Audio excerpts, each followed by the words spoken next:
welcome to Figments and Time podcast. I'm Louis. And I'm Val. And she's the one that doesn't like me to take too long pauses, and she took a long pause there, which is awesome. Cool.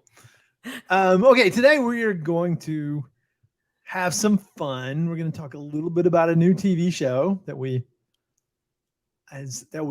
just recently started watching, just like a lot of other Disney nerds.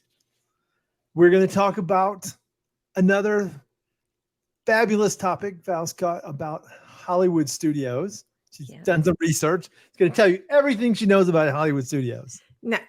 So this is going to be this is the 8-hour podcast you've been waiting for. I'm taking a minute and a half. And then finally, we're going to go through and look at the food and wine foods, and we're going to find what we think is going to be the best food and the worst food that we've never tried before. All right, so we're calling this show tonight Figments of Food, Past and Future. But let's get started out on the new TV show. In Figment Feelings, we're going to talk about Ahsoka. Yay. First off, I hate the way it's spelled because I get it wrong every single time. Because everybody says it's Ashoka. It's not, it's No, but no, not everybody says that because most people say it correctly.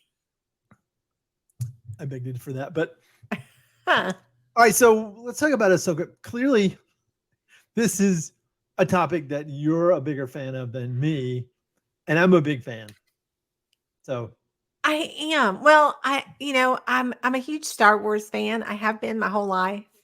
I've told the story 100 times. Star Wars was the first movie I saw in the theater. My brother took me to see it, and I fell in love with Darth Vader. I thought that was, the coolest movie I'd ever seen, and I thought he was the coolest character I'd ever seen. I was little. I was a young kid.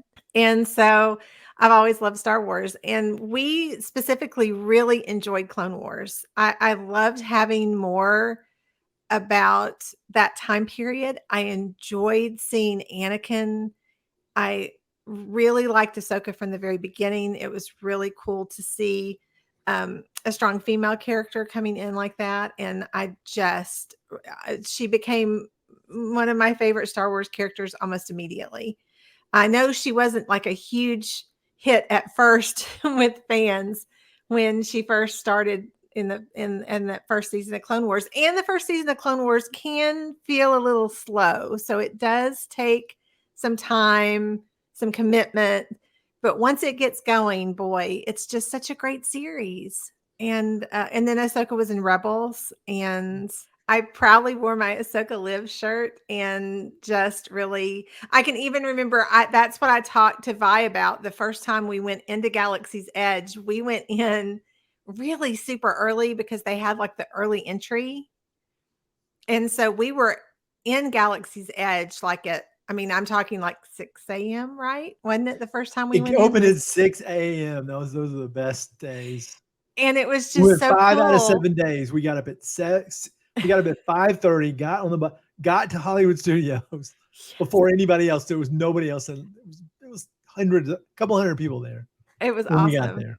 It was awesome. And so we ran into Vi really early. She's the spy that's in Galaxy's Edge, and I can remember I was wearing my Ahsoka Lives t-shirt, and I had this whole conversation with her trying to get information about Ahsoka. I was asking her, if she knew her, had she seen her, that kind of thing.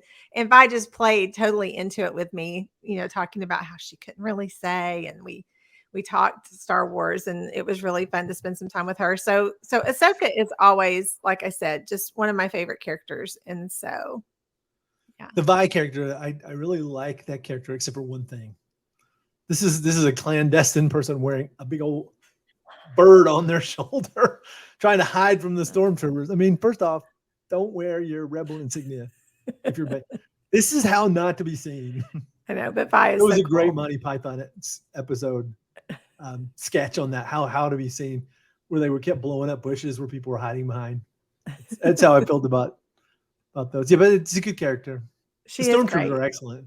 Yeah. Well, Galaxy's Edge is just awesome. So I love going to Batuu. But honestly, I was super excited to see her in The Mandalorian and the Book of Boba Fett. And I have been really looking forward to the live action Ahsoka miniseries that's on Disney Plus right now. And so it started last night. We got to see the first 2 episodes. It was super exciting. Let us just level the playing field here to tell us how much we like these things. We liked the first movie that Clone Wars came out. Yeah. Nobody else seemed to, but we liked it. We did. We liked the Book of Boba Fett. I mean, it wasn't the best. I mean, no doubt the mods on the scooters gave me a big Quadrophenia Who vibe, which was not exactly Star Wars, but we liked it. So anything with Timothy Oliphant, I like him. Justified, he was fantastic.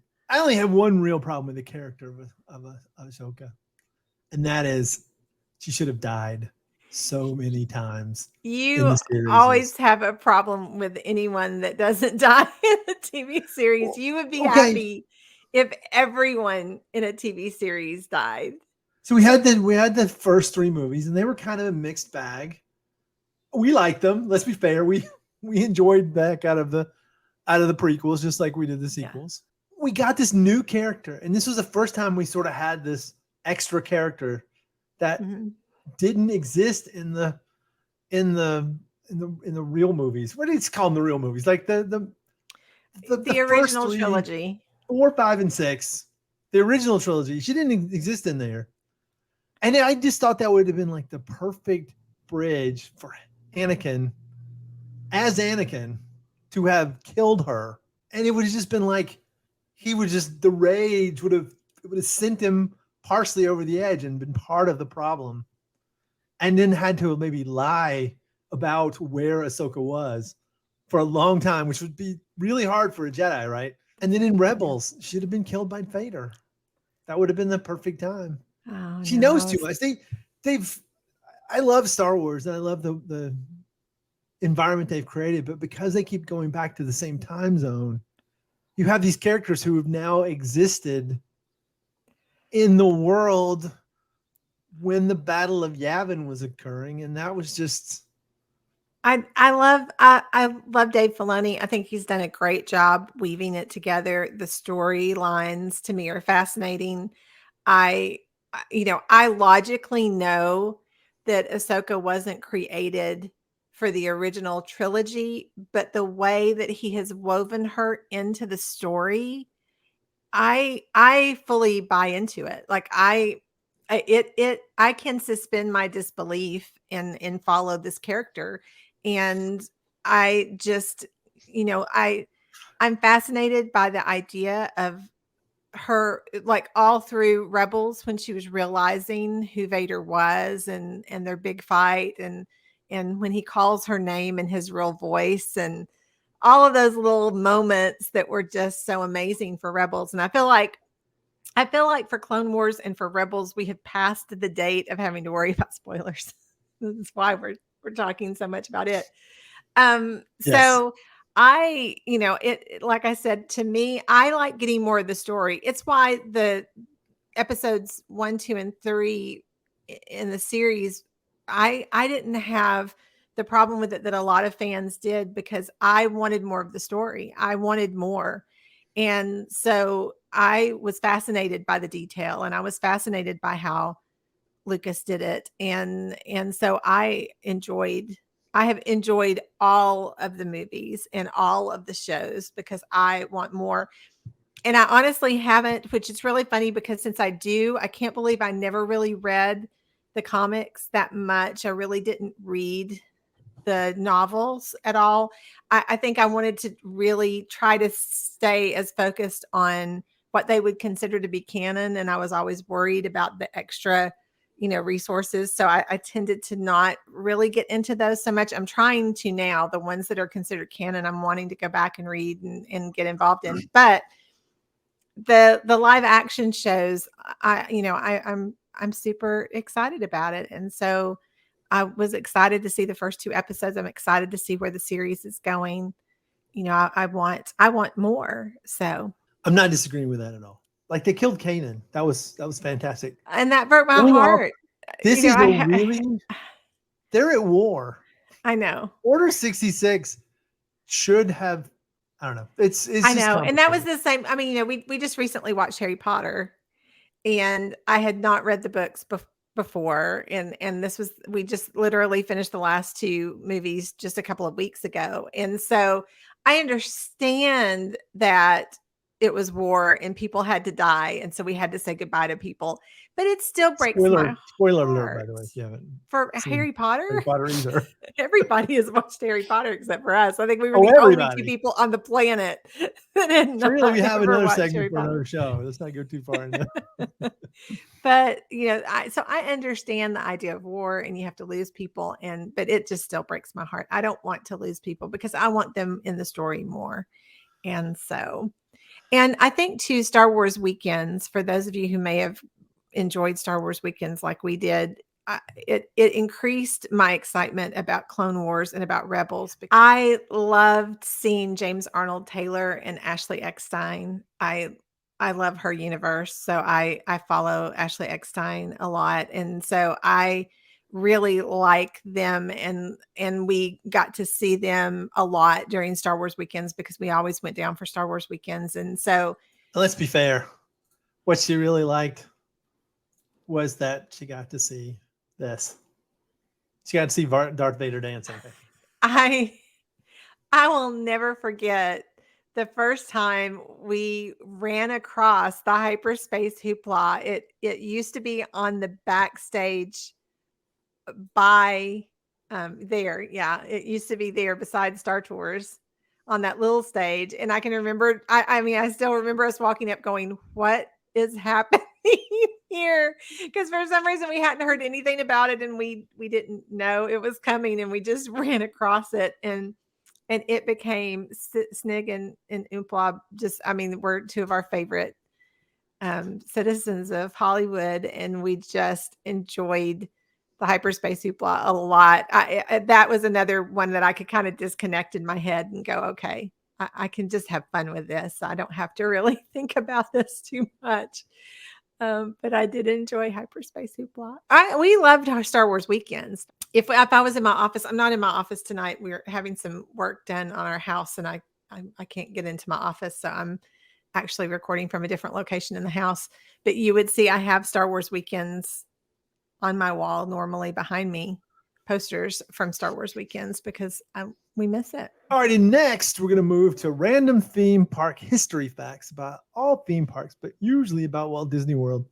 And this week we are going to continue with the Walt Disney World theme, and Valerie's going to tell us a little bit about Hollywood Studios. Because the randomizer picked the page. And so we're actually using the Hidden Magic of Walt Disney World book to choose our topics. I'm using some of the information in it as I'm sharing, but I'm also using some other resources too. But how we are choosing our topic is we're randomizing the page numbers from The Hidden Magic of Walt Disney World by Susan Vaness. I love Hollywood Studios, Disney's Hollywood Studios. It's my favorite park out of the 4 parks at the Walt Disney World Resort. Hashtag always MGM. We're going to talk about that in just a second. Actually, Marty Sklar and Randy Bright, who are 2 Imagineers, were given an assignment for 2 new pavilions for Epcot. One was the Wonders of Life Pavilion, and the second was the Great Movie Ride Pavilion. And the Great Movie Ride Pavilion was actually going to be placed between the land and Journey into Imagination. But when Michael Eisner heard the pitch for the Great Movie Ride, he got so excited about it, he decided that we needed to have a 3rd gate and have another park added to the Walt Disney World Resort. And so they decided to open Disney MGM Studios. And so the park itself opened on May 1st, 1989. It's 135 acres of the property dedicated to the imagined worlds from film, television, music, and theater. And when it opened, it had an operating production studio. It actually only opened with 2 attractions, the Studio Backlot Tour and the Great Movie Ride. A few months later, they added Streetmosphere performers who were eventually renamed the Citizens of Hollywood. And so they got into kind of a race, even though they started construction in 87. They really kind of were in a race with Universal Studios to try to open first. And that is when they entered into the licensing agreement with Metro Goldwyn Mayer Studios. They eventually started removing production from the studios there, and in the early 2000s gave it a new name. And then by 2010, 2011, the park began to distance itself from the whole original studio backlot intention. And they entered a new direction that was inspired by the imagined worlds from Hollywood.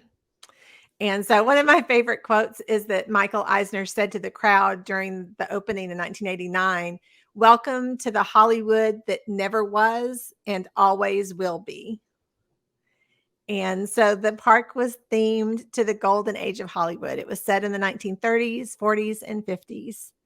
And so you can actually still see the name Disney MGM Studios in the park.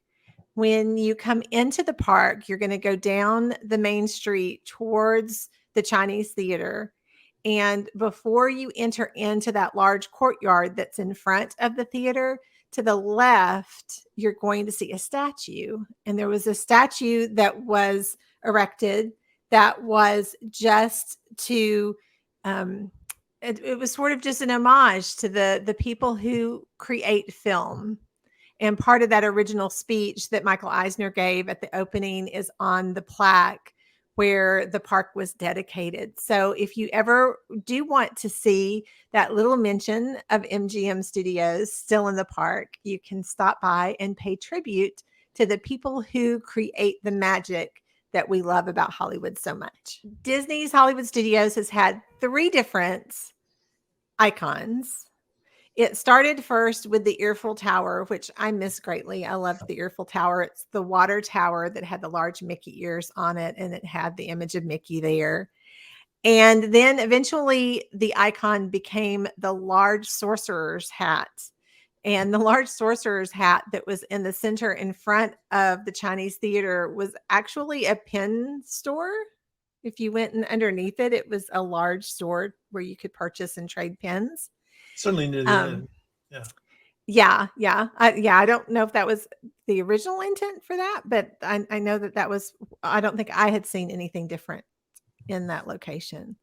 But it did block the front of the Chinese Theater, which made me very sad. So the sorcerer's hat was not my favorite icon for the park. But now the Hollywood Tower Hotel is the icon for the park, with the Chinese Theater being the visual centerpiece for the park. So one of my favorite areas in Disney's Hollywood Studios is Echo Lake. And Echo Lake was actually the first thing to go in, and they built the park around it. And I loved stopping to visit Gertie the dinosaur. You can see Gertie in Echo Lake. You can see her prints all around the concrete that goes around Echo Lake. So it looks like you can see where she walked into the water, which I think is incredibly cool. I love taking pictures of that.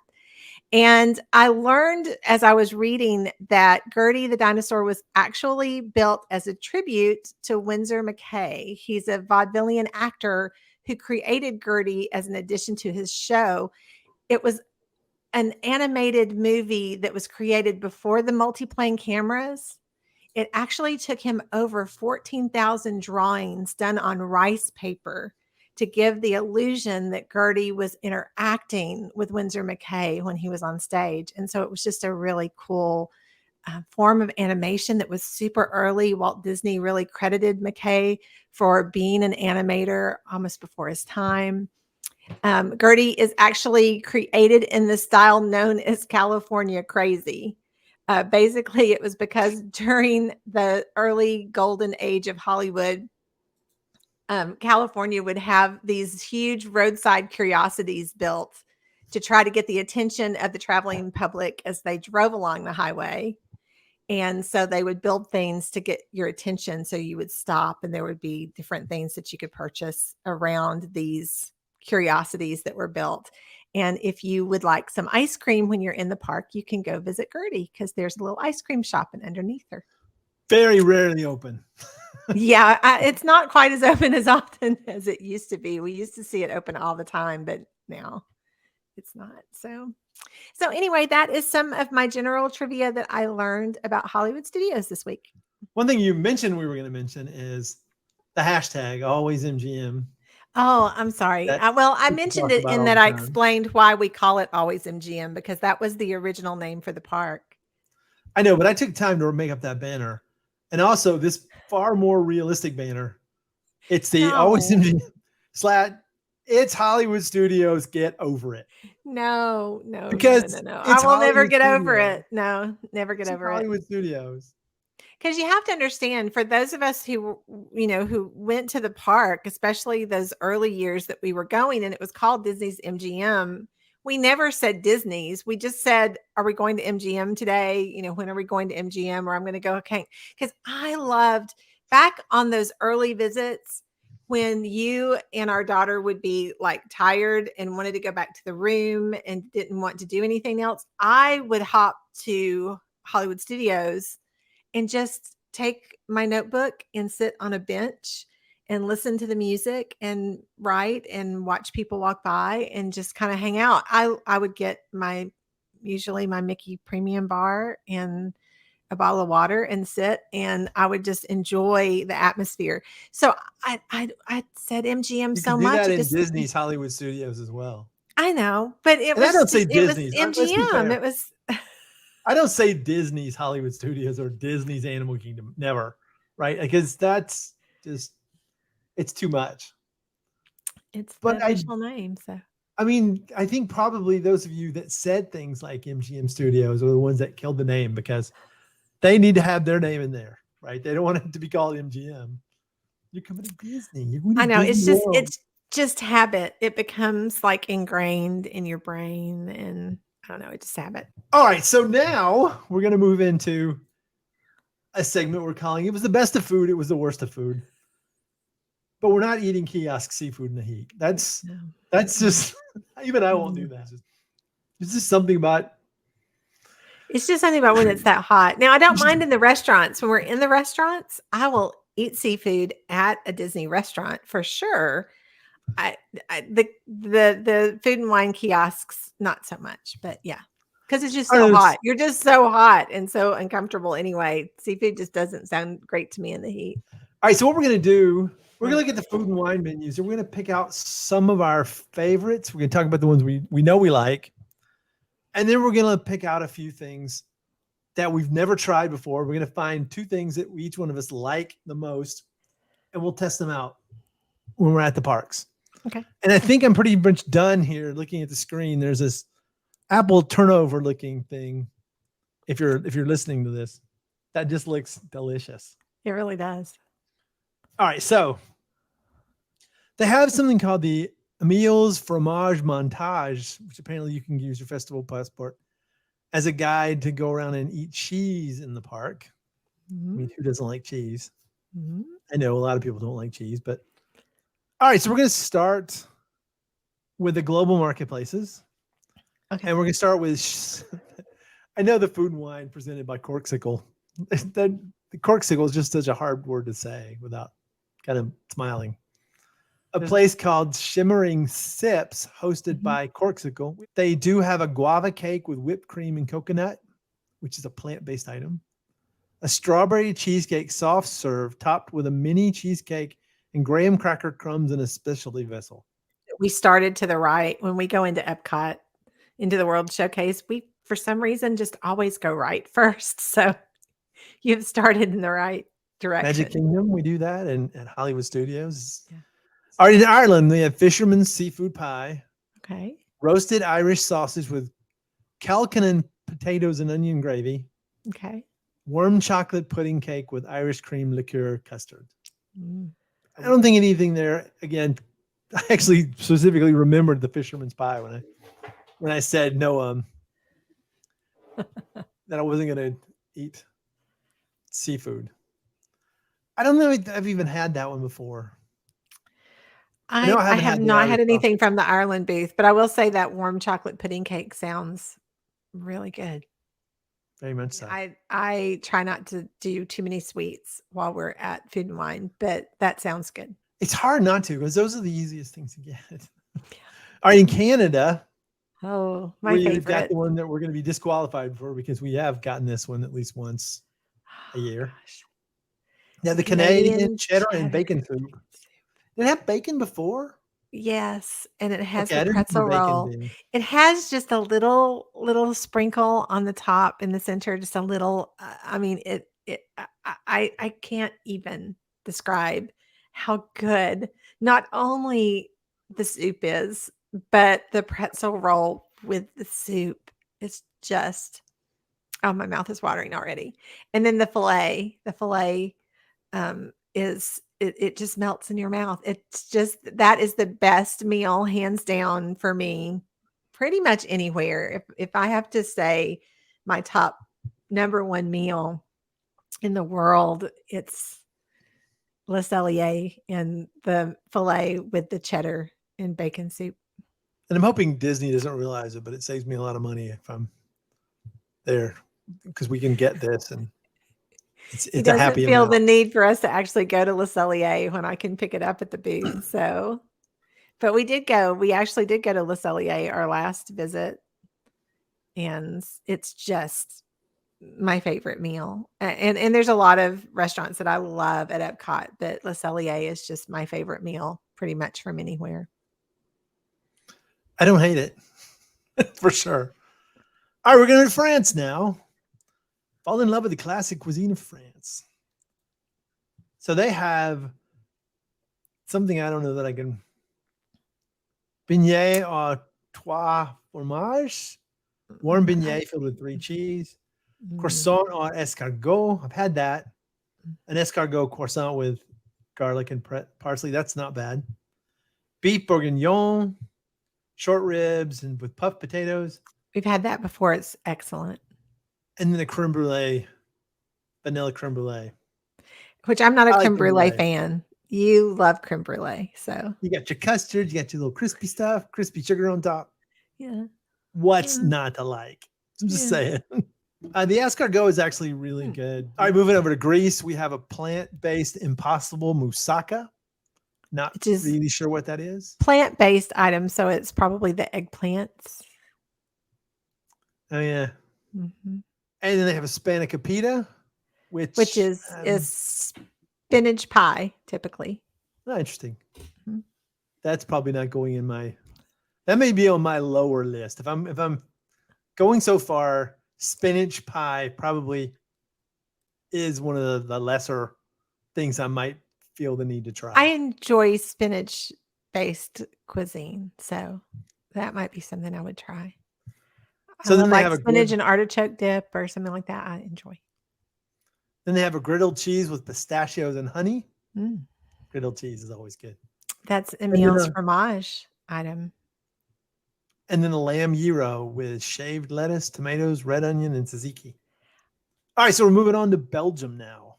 Okay. As it says, satisfy your sweet tooth with a fluffy Belgian waffle.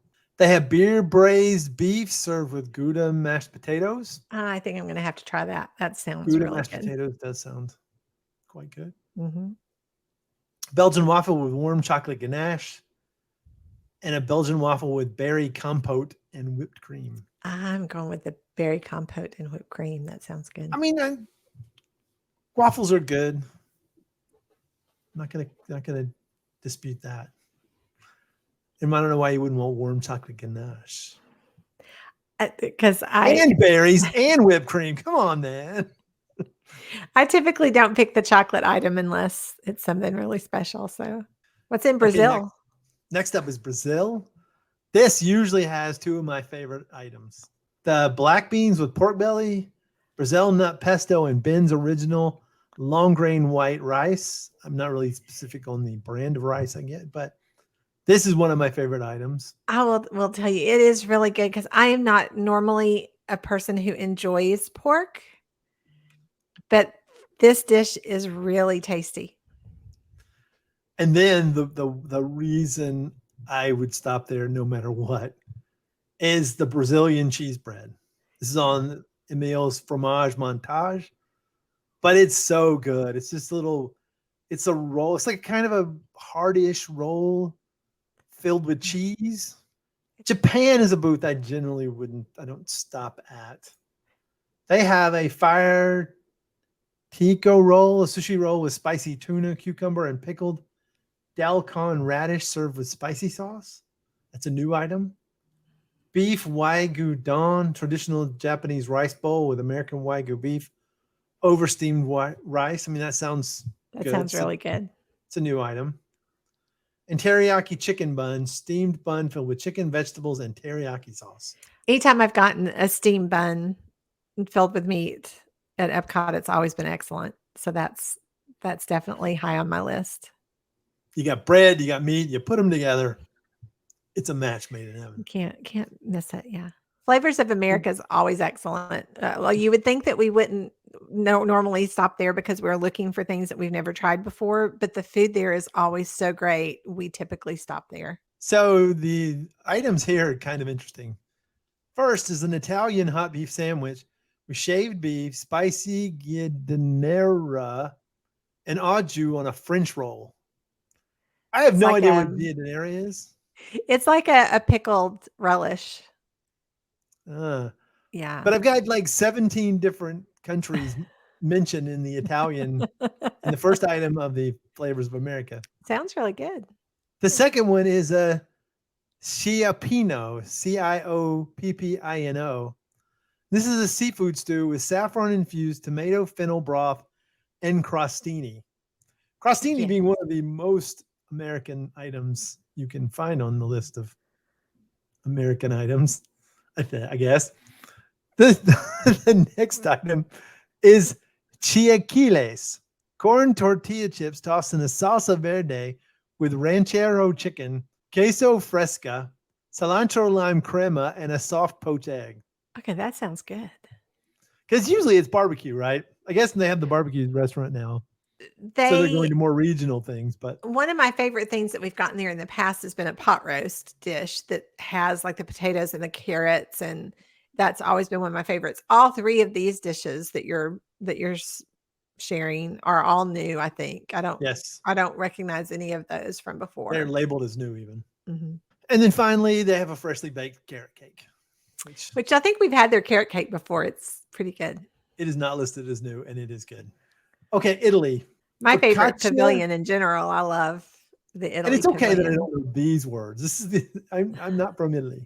So focaccia riplena, freshly baked focaccia, beef meatballs, tomato sauce, and burrata cheese. I do love focaccia.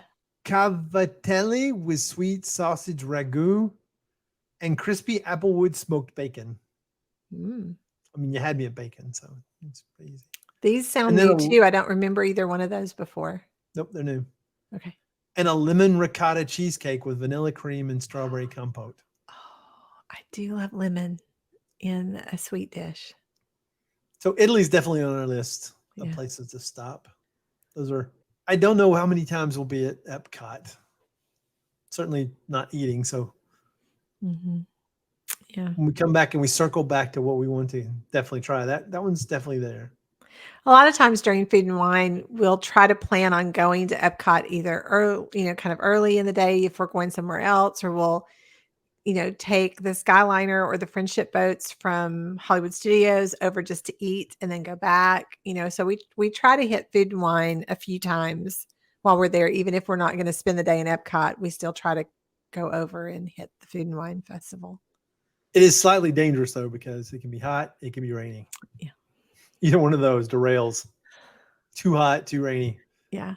Derails the trip over. All right. So Spain, they've got a picture of some good looking charcuterie on the image. I love charcuterie. Their food is charcuterie in a cup with a selection of imported Spanish meats, cheeses, olives, and an herb serrano vinaigrette. That's going to be on my list. I'm not a big olive fan, so that one loses out.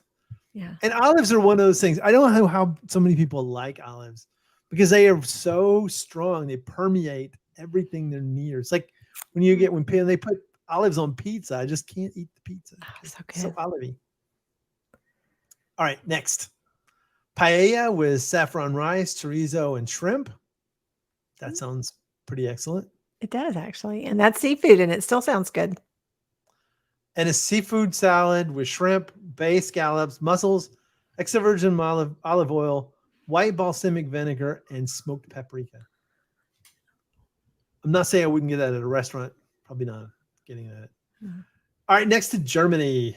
I'm not even going to try to pronounce the word, but it's pasta gratin with ham, onions, and cheese. I've seen that so many times and I've never gotten it. It's usually a pretty busy place. So I think I have gotten the bratwurst on a pretzel roll with mustard. I mean, it's possibly the plainest description we've seen yet. Right. It's a bratwurst on a roll and some mustard. Take it. Just, yeah. Okay, I'll take it. Simple. I don't know why they don't throw a little sauerkraut on there, but And then an apple strudel with vanilla sauce. Which must have been that picture you saw at the very beginning, because that sounds like what you described. Could be a good apple strudel. I will say the picture of the bratwurst on the bun. The bratwurst is like 6 times larger than the buns. All right, coming home to the middle point where we're going to stop until the next episode is the Alps. I'm thinking the Alps we're going to have some sort of cheese, Swiss cheese. Fondue is what I'm hoping for out of the Alps. And the picture's kind of backing that up. Mm-hmm. I got a dark chocolate fondue with berries, pound cake, and meringues. Ooh. It's a new one. My goodness. All right, next up we have the warm raclette Swiss cheese with baby potatoes, cornichons, and baguette. Pickles. Little baby gherkins. Baby gherkin pickles. See, that sounds good. This sounds like those little corn things you get in some food. It's like the little tiny baby corn. It's in like Chinese food. I hate those so bad.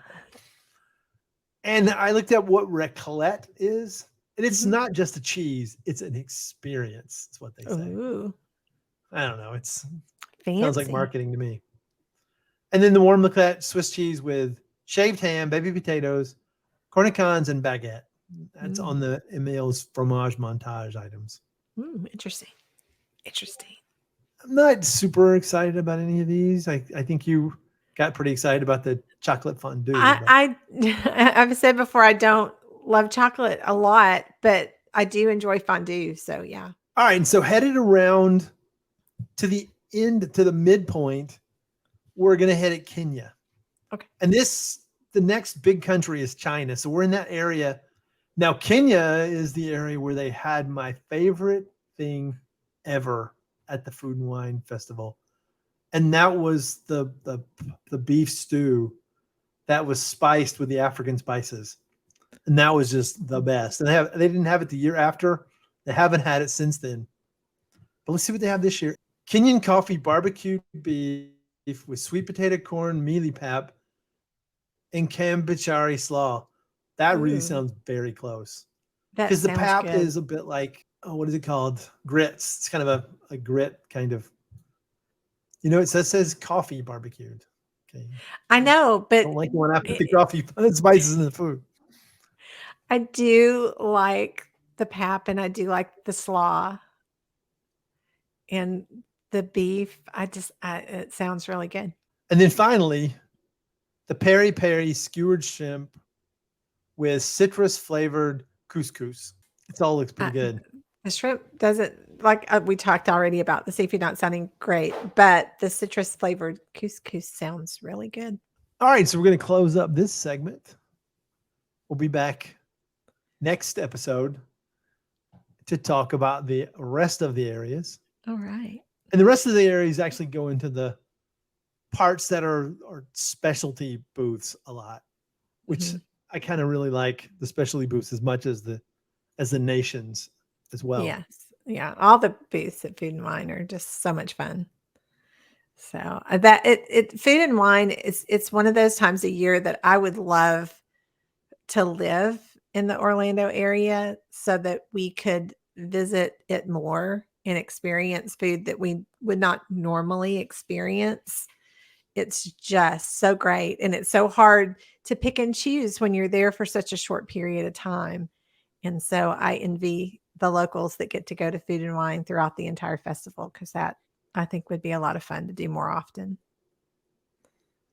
Plus, you don't like eating off trash cans as much as I do. I don't.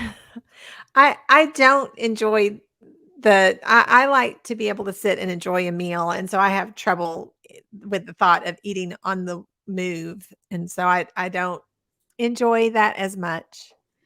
No, I do I not. mean, this is where food's eaten at Epcot.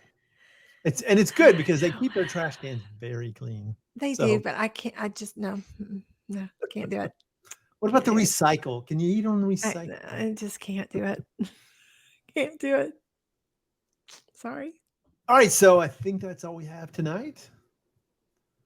We will be working out which one of these things we want to eat and which one we really don't want to eat, but we're going to try for you, the listener, because I'm really bad at the ending. You know, sometimes I'm the last person out of the party. I'm the last person at an event because I don't want to miss anything. Who knows what might happen right as soon as that camera's turned off. But I'm going to risk it, and we're going to go ahead and end here. On our next episode, we're going to talk about our upcoming trip to Disney World and who we're going to be sharing that with. Another podcast who's doing a meetup. You may know them as Dillo's Diz. And then we're going to finish up this list of food items and food and wine experience and all the things we know about food and wine. Right. That can help you enjoy your time. And then we'll come back in a few weeks and we'll give you our update on how it went. Unless you have anything else. Have a great week. Bye-bye.